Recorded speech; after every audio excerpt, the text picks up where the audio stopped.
Peace, peace, love, everyone. You already know the vibes.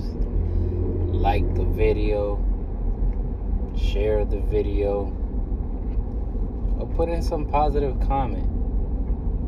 If not, get out of here. Because why else will you be here, right? It is Tuesday, July 8th. Yeah. Tuesday, July 8th. Back here with another message. It was smooth. I'm tired. Body aches. But what is new when you're a delivery driver, right? Tuesday is my favorite day of the week when it comes to work, because usually the volume of work is really, really down. The pieces are down. The amount of stops are down. So it's like a chill Tuesday. You know what I mean? So I really enjoy it. Not only am I making my money, but my body is recovering from the rest of the other days, right? But today, so much bokeh things, man. I had one stop that ordered a whole refrigerator. I had another stop that ordered a whole table, and the table or a couch, whatever it was, but it came in 4 sets. 4 sets. So each of those 4 boxes was heavy. And obviously so on and so on and so on with the rest of it. Right? But the important thing is, I'm still here. I completed the job, right? Safely. I was talking to my wife earlier during the route, and she was telling me how the kids, the first thing they do when they wake up is they run to the window to see what the weather's going to be like today. And the hilarious thing about living in Florida is that you might wake up with the sun right beaming in your face, but then an hour later, it just turns dark.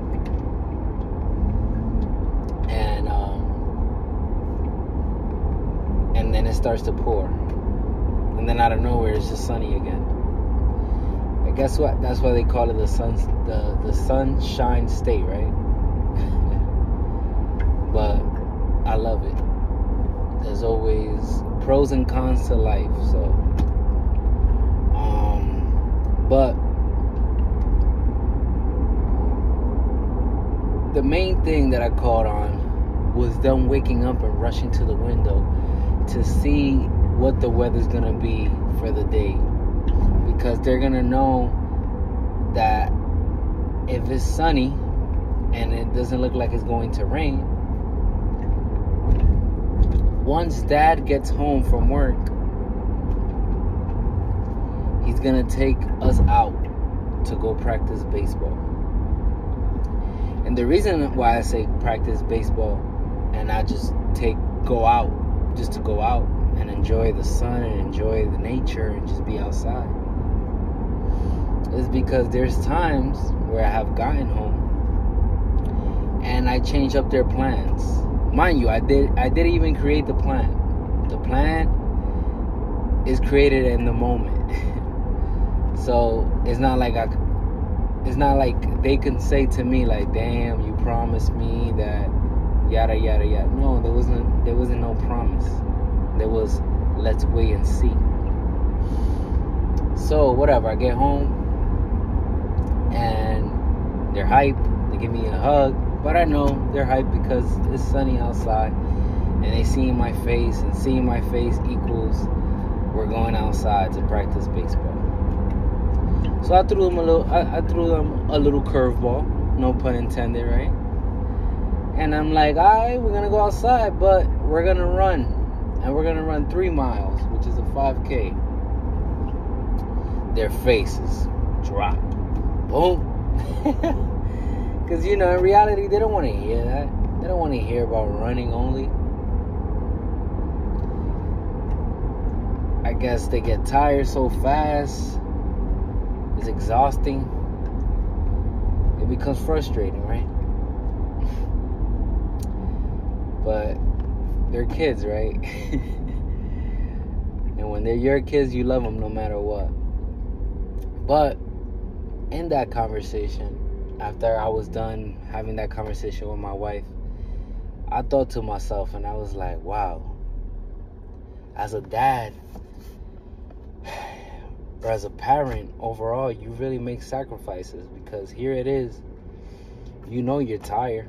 You see the amount of work that you just came out of. Your wife, your kids, they don't see that. Your wife could assume what kind of day you might have. If anything, today being Tuesday, she probably assumed that I had an easy, smooth day. Until I show her a picture today of how my truck looked today. But the kids for sure don't know what kind of day you had. The cuts, that you might get during work. And obviously they're not supposed to understand these things right now because they're kids. All they really understand right now is fun. So me, silliness, silly me. I ask myself, wow, what was my dad doing? Where was my dad that he couldn't make these sacrifices for me? And when I sit down and I really think, yeah, you could say he was working. But what happened after work? And my father, he used to be a super of the building that we was living in. So you make your own schedule, basically. You're like an Uber driver. You know that when you wake up, if it's garbage day, you deal with the garbage, boom, that's done. If there's no job tickets for the day, like somebody in apartment 2E or whatever, their pipe is not messed up, their floor is not messed up, their ceiling is not messed up, if there's nothing that needs to be fixing, then you basically have a chill day. Making sure the building is clean, right? Making sure there's nobody going in and out doing some foolishness. You for sure want to get any type of job done before the sun goes down. Because I've seen supers. They wanna chill out as the sun is going down. They already did their work. That's why you see them waking up super early, 5 in the morning, 4:30, 6.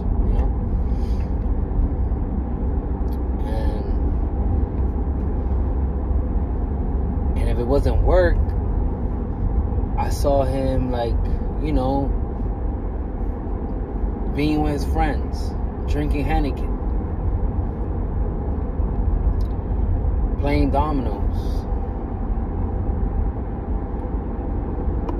lusting,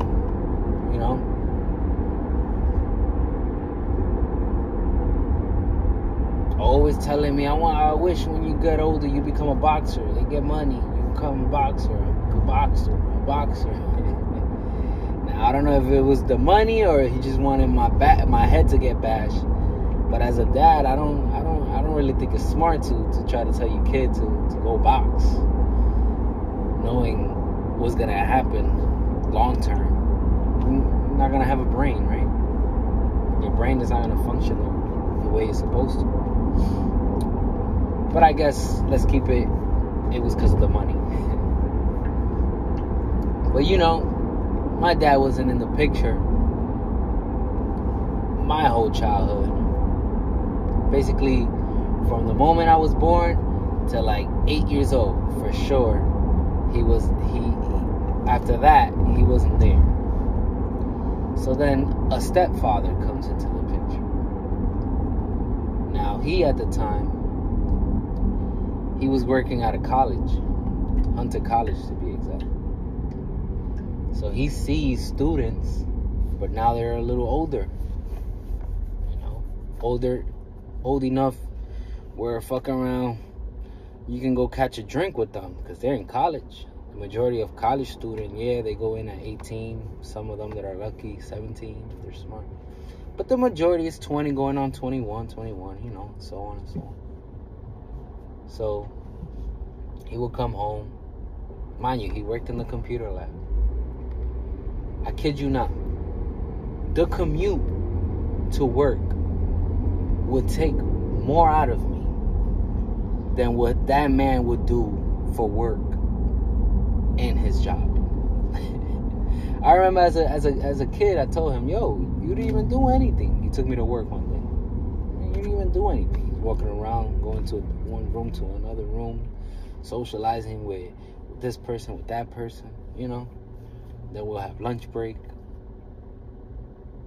He'll have a meeting, so he'll disappear out of nowhere.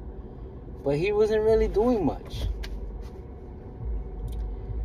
So then, when it came to the times where he was mostly at home, I don't know if they changed his schedule or they didn't really need him as much. Remember, you're working in the computer lab room. At this stage of my life, digital stuff, computer stuff, it's going up, baby. It's booming. The future is here, baby. So these old school things of the desktop and all this other stuff is going down. So now it makes sense, why he could have lost his job or why they didn't really need him no more. So I could be bummish, right? You don't know what to do with yourself. You could be depressed, but you still have a child that you're raising in the midst of all that. And like, you would think that, you would take the time to go outside for like 5, 10, 20, 30 minutes, an hour. Go play catch with your stepson, with your son, however you want to call it, right? Take him to the movies. Take him to a restaurant so we can bond, so we can talk. None of those things happen. It was the majority of correction, yelling. And I say these things because me as a father now, I catch myself being in that same situation where I'm playing the correction dad.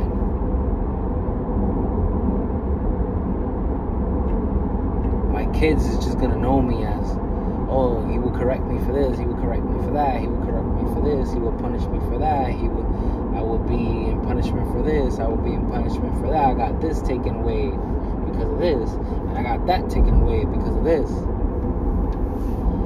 So you have more of that stacked up, but less of fun stacked up, less of interacting stacked up,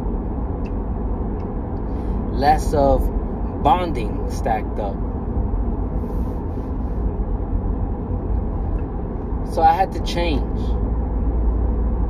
And that doesn't mean that I don't stop being the correcting dad, but it means that I now need to balance the situation, as you always want to do with everything else, right? So as a dad, I went out there outside. Didn't matter how tired I was, how beat up I was from work, and I would give my kids those 30 minutes, those hours of practice, of running, of just walking, or just being outside, or just giving them the time to act like a fool, to engage with them, to laugh at their silliness or laugh at of their perspective of life as a 6-year-old now that they are. And that goes a long way. Because of course, they're not going to forget the times where I was hard on them. They're not going to forget the trauma that I have caused on them. But for sure, they won't forget the moments that we had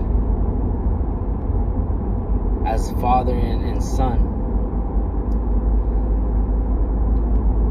They won't forget the moment where they swung their first bat. They learned how to ride their first bike. They learned how to catch the very first ball thrown to them. Their very first mile that they completed. And so on and so on and so on. This life is not forever.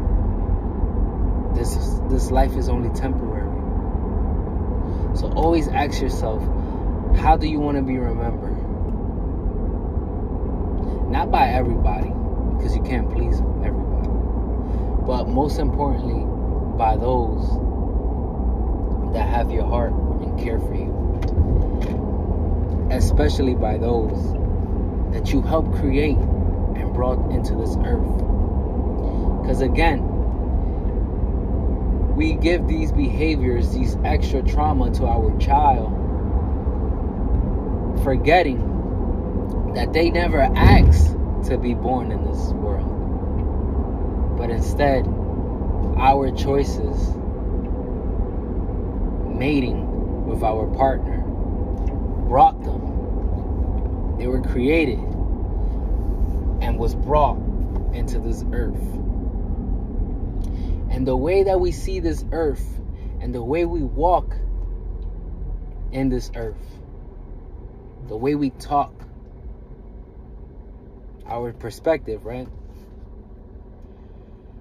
It's a train track. It's a train track that your kids is gonna follow.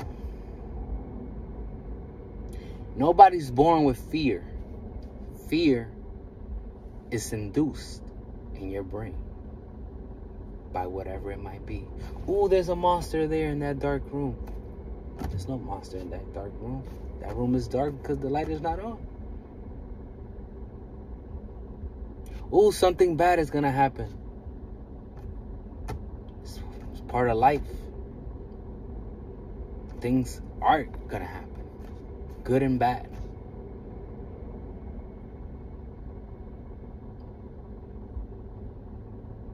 I can't blame my stepfather. Because in reality, he did enough. He did what he was able to do at the time. If he wanted to be a cold-hearted person, he didn't have to do nothing, not even an ounce of what he did. Because key word, he was a stepfather. If I'm going to be hard on him, I should definitely be hard on my biological father, the one who brought me into this earth. Not the one that picked up the shattering pieces at a given time of my life and try to put it together and